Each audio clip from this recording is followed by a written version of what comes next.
Ano nga ba ang mga sinabi dito ni Coach JJ Redick dito nga sa pagkatalo nila sa Houston Rockets? Dahil parang nagkaroon nga dito ng dayan dito nga sa pagitan ng mga referees. Pero unahin muna natin dito mga pre ang naging reaksyon dito ni Anthony Davis. Ang sinabi niya kasi dito mga pre ay sinusubukan daw dito ni LeBron na para tumawag ng timeout. During daw kasi dito sa play nila ni Max Christie para ma-inbound ang play dito ng bola. Dahil nga daw itong si Red VanVleet ay jump the play ay na-distract nga niya dito ang play ng Lakers. Kaya nga daw ay hindi maintindihan dito ni AD bakit hindi binigyan ng timeout dito ng Lakers. Ito nga mga official ay nislab lang dito si LeBron. That's what it is, but I mean that's not the reason, why we lost the game. Obviously, some of the offensive rebound, transition points. The game was lost in the first half. We fought to give ourselves a chance to win, but there are second chance opportunities. Then after naman dyan, ang sumunod naman dito ng turnover ng Lakers sa offensive foul ay sinabi dito ni Anthony Davis that was a terrible call. Dapat nga daw ang tinitinan dito ng referee ito nga daw si Holiday. Dahil nga dito sa kanyang katuwiran ay ginagrab nga dito ang kanyang arm. Tapos bigla na lang siya dito nag-flop at bumagsak. Pero ang sinabi daw dito ng official ng referee sa kanya ay hinahawakan niya daw dito si Holiday at binato nga niya daw dito sa sahig. Kaya naman dito mga pre ay tinawagan daw siya dito ng offensive foul, which is hindi nga daw yan ang nangyari sabi dito ni Anthony Davis. At sinabi nga niya dito he-flop nga itong si Holiday. At ito naman si LeBron James, ang sinabi niya nga dito sa kanyang interview, ang kumitil daw dito sa kanilang laban, ito nga kanilang hindi magandang defensive rebound. Hindi daw talaga sila dito mananalo sa laban kung gano'n ang kanilang mga gagawin. Lalo na kung on the road pa dito ang kanilang mga game. Binanggit pa nga dito ni LeBron patungkol nga dito sa turnover ni Max Christie. Actually nga daw dyan mga pre, tumawag nga daw siya dito ng timeout. Before pa nga yan, bago ipasa nga dito ni Max Christie. Ito nga yung bola nga dito sa kanya. Kaso nga lang hindi nga ito nakita ng mga official referee na nagresulta na nga dito sa kanila ng turnover. At ito nga mga sinabi nga dito ni LeBron. Pakinggan na natin dito mga pre.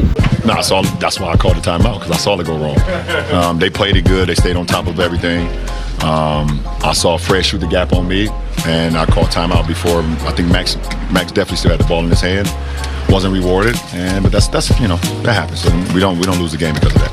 Did you have it? So ayon na nga dito kay LeBron James, it happens na nga daw talaga dito sa NBA at hindi niya nga sinisisi dito si Max Christie. Ang particular na play na yun, ang dahilan dito ng kanilang turnover ay hindi nga dito yung dahilan ang kanilang pagkatalo ng dahil lang dito sa turnover. Dito nga sa pagdating sa fourth quarter. It because sa first quarter pa nga lang daw. Nang dahil na nga ito sa kanilang hindi magandang defensive rebounding game. Pati na nga rin dito sa kanilang transition points na kanilang inalaw. At dito nga mga pre, ang mga sinabi nga dito ni Coach JJ Redick kung saan sinabi nga niya dito ang biggest difference nga daw sa labang ito kaya natalo dito ang Lakers ay ang kanila nga daw ditong ability to get the defensive rebound dito nga sa kanilang laban. Kagaya nga lang ito mga sinasabi ni Anthony Davis at nabanggit pa nga dito ni Coach JJ Redick ito nga si Steven Adams ay kanila nga naging sentro ay para nga daw siya isang puno nga daw dito na talaga naman daw na pinahirapan sila dito ng Lakers nang dahil na nga ito sa dami niya ng offensive rebounds. At binanggit pa nga niya dito si Max Christie down the stretch, he was not execute ang kanilang after the timeout dito sa kanilang play na nagresulta nga dito ng kanilang crucial turnover. At sinabi pa nga niya dito mga pre yung sumunod na turnover dito ng Lakers ayun naging offensive foul na nga dito ni AD.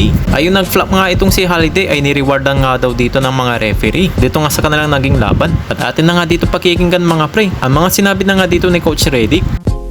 Certainly Jalen Green's shot making was huge for them, but Thompson just killed us all night, whether that was in transition with his cutting or on the offensive glass.